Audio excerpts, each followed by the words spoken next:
हिंदुस्तान में चाय बेचने वाला हिंदुस्तान के 1.5 करोड़ लोगों का प्रधानमंत्री बने, गरीब का कोई बच्चा पढ़ने नहीं पाए।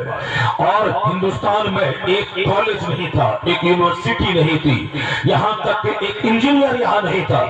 और उस वक्त हिंदुस्तान में ऐसी सती प्रथा का रिवाज था, यानी अगर कोई और किसी का शौहर मर गया तो औरतों को मुरीद इल्जाम ठहराया जाता, ये औरत डाइन है जो शौहर को खा गई, उसकी चिता पे जला के औरतों को राख कर दिया जाता था। ऐसी इलिटरेसी और ऐसे इग्नोरेंस का माहौल था। कॉलेज की बात तो छोड़िए, यहाँ तो दलितों, शूद्रों, जो निचली जाति के लोग हैं, उसको अगली जाति के लोग पढ़ने तक नहीं देते थे। आज हिंदुस्तान का नक्शा उल्टा हुआ है। यहाँ एक दलित की बेटी मायावती उत्तर प्रदेश की मुख्यमंत्री बन गई। हिंदुस्तान में ग्वाला, गाय चराने वाला, गाय बेचने वाला, गाय का दूध बेचने वाला, वो बिहार का मुख्यमंत्री बन गया। आखिर इन दलितों की झोपड़ी में इल्म का चराग कैसे पहुंचा? इसके यहाँ शिक्षा का उजाला कैसे पहुंचा? किसने कहा? यहाँ तो पढ़ने लिखे राजाओं के घर में इस शिक्षा थी और गरीबों को से महरूम रखा जाता था। कोई गरीब नहीं पढ़ेगा।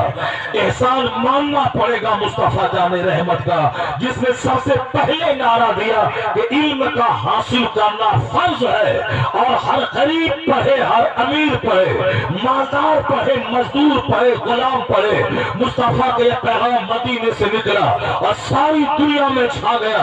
आज अगर दलितों के घर में शिक्षा का प्रकाश है, ब्राह्मणों के घर में शिक्षा का प्रकाश है, अगर गरीबों की झोपड़ी में इल्म की रोशनी है, तो मानना पड़ेगा एहसान मुस्तफा जाने रहमत का है, जिसने इल्म को मालदारों के घर से निकाला, हर झोपड़ी में पहुंचा दिया। जिंदाबाद जिंदाबाद, नारे तकबीर, नारे रिसालत, मसल के आला हुज़ूर। इस्लाम नफरत करने की चीज नहीं है। इस्लाम को तुमने जाना नहीं है। जो लोग बकवास करते हैं, मजहब इस्लाम के खिलाफ जबान खोलते हैं, इन लुच्चों को इस्लाम की तारीख पढ़नी चाहिए, उसे कुरान और हदीस का मुताला करना चाहिए। कुरान पाक की एक आयत भी जुल्म करने का पैगाम नहीं देती। बिस्मिल्लाहिर्रहमानिर्रहीम से लेकर बिन्नास तक कुरान की 114 सूरतों का सघन अध्ययन करने के बाद देखे, अगर कोई दिल से पढ़ेगा, मेरा दावा है कि वो कलमा पढ़ के मुसलमान हो जाएगा। क्योंकि वो पाता ही नफरत की खेती कर रहा है। इनके पास कोई कैपेसिटी नहीं है, इनके पास कोई एबिलिटी नहीं है, इनके पास कोई इल्म नहीं है। यही वजह है कि इल्म न होने की वजह से या इल्म रखने के बावजूद कोई तासुब दिमाग में काम कर रहा है, उसकी वजह से इस्लाम के खिलाफ ये ऑल फॉल बकते हैं। अगर इस्लाम का चराग हिंदुस्तान में नहीं जलता तो आज दलितों की बेटियां शिक्षित नहीं होती, आज गरीब कभी नहीं पढ़ पाता। आज हिंदुस्तान में 1 लाख के करीब स्कूल मौजूद है, हिंदुस्तान में 100 से ज्यादा यूनिवर्सिटीज मौजूद है, हिंदुस्तान में ITI कॉलेज मौजूद है, हिंदुस्तान के इंजीनियर अमेरिका में इज्जत की निगाह से देखे जाते हैं। लाखों हिंदुस्तानी अमेरिका में रहते हैं, जो इंजीनियर है, जो डॉक्टर है, जो अच्छे बिजनेसमैन है, जो वहां की यूनिवर्सिटीज के प्रोफेसर है, जो वहां की स्कूल और कॉलेज के टीचर है। लाखों हिंदुस्तानी अमेरिका में अपना योगदान दे रहे हैं। और आज से 1000 साल पहले एक कॉलेज की तारीख नहीं मिलती है। एक कॉलेज है भी तो बुद्धिस्टों के पढ़ने की, नालंदा यूनिवर्सिटी, जहां बुद्धिस्ट लोग धार्मिक शिक्षा ग्रहण करते थे, एक मजहबी तालीम कर सका उसकी थी। और बाकायदा तौर पर स्कूल और कॉलेज कुछ नहीं थे, जो कि पढ़ने लिखने का रिवाज नहीं था। लेकिन आज यहाँ का डॉक्टर गल्फ कंट्रीज में, यहाँ के इंजीनियर अमेरिका में, यहाँ के बेशुमार इंजीनियर चाइना और जापान में अपना योगदान दे रहे हैं। हिंदुस्तान के हजारों उलमा यूरोप और अमेरिका और ऑस्ट्रेलिया में मस्जिदों और मदरसों और मकातिब में जाकर वहां शिक्षा बांट रहे हैं, इल्म की खैरात तकसीम कर रहे हैं। हिंदुस्तान आज डॉक्टरों का मुल्क है, हिंदुस्तान आज इंजीनियर का मुल्क है, हिंदुस्तान आज शिक्षित लोगों का मुल्क है, हिंदुस्तान उलमा का मुल्क है, हिंदुस्तान मशाइख का मुल्क है, हिंदुस्तान खानकाहों का मुल्क है, हिंदुस्तान मस्जिदों का मुल्क है, हिंदुस्तान मदरसों का मुल्क है। यकीन نہیں آئے تو دہلی میں جا کے دیکھ لے، اور صبح کے ٹائم میں کسی چھت پہ چلا جا، ہزاروں مسجدوں سے جو آزان کی آواز آتی ہے اس پر میرا سینہ پاک پاک ہو جاتا ہے۔ کون کہتا ہے کہ اس کا سپنا ساکار ہوگا؟ نہیں ہوگا ساکار۔ جہاں چاروں طرف سے صدائے تکبیر بلند ہو رہی ہو، ایسا نہیں ہوگا کہ جھوٹے خدا عزت پا جائے اور جو حقیقی معبود ہے اس کے نام کو دبا دیا جائے، نہیں ہوگا۔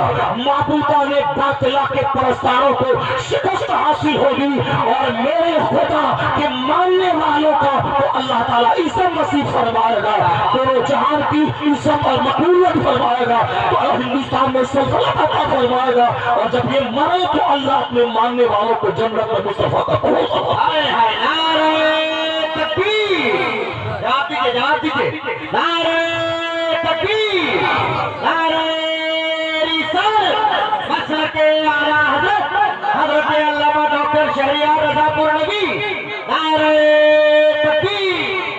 چوک چوراہے اور دالان پہ زیادہ اسلام کے تعلق سے بحث کرنے کی ضرورت نہیں ہے۔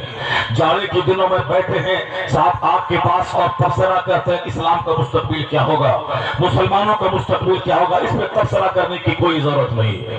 مسجدوں میں ائمہ کرام کو اسلام کے مستقبل کے اندھکار کے بارے میں بحث کرنے کی کوئی ضرورت نہیں ہے۔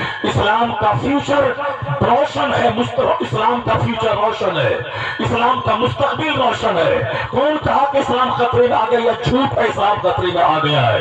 اگر کوئی مولوی بولتا ہے تو جھوٹ بول رہا ہے، اگر کوئی پیر بولتا ہے تو جھوٹ بول رہا ہے، اگر کوئی پبلک بولتی ہے تو جھوٹ بول رہی ہے۔ اسلام نہ کبھی خطرے میں تھا، نہ آج ہے، نہ قیامت تک رہے گا، کیونکہ اسلام اللہ کا پسندیدہ مذہب ہے، اللہ کا کوئی مد مقابل نہیں ہے۔ جب اللہ کا مد مقابل کوئی نہیں ہے تو مذہب اسلام کا بھی کوئی مد مقابل نہیں ہے۔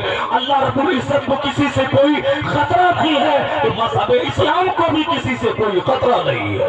مذہب اسلام کا مستقبل روشن ہے، چونکہ میرا خدا کہتا ہے یریدون لیطفئوا نور اللہ بافواہہم واللہ متم نورہ۔ اللہ کہتا ہے یہ بے ایمان اسلام کے نور کو بجھانا چاہتے ہیں اور مگر اللہ اس نور کو پورا کرنا چاہتا ہے۔ تو اللہ جو کام کرنا چاہتا وہ کام ہو کے رہے گا، اور یہ کمزور بندہ جو آج زندہ ہے کل مر جائے گا، آج صحت مند ہے کل بیمار ہو جائے گا، آج تندرست ہے کل بیمار ہو جائے گا، آج مالدار ہے کل غریب ہو جائے گا۔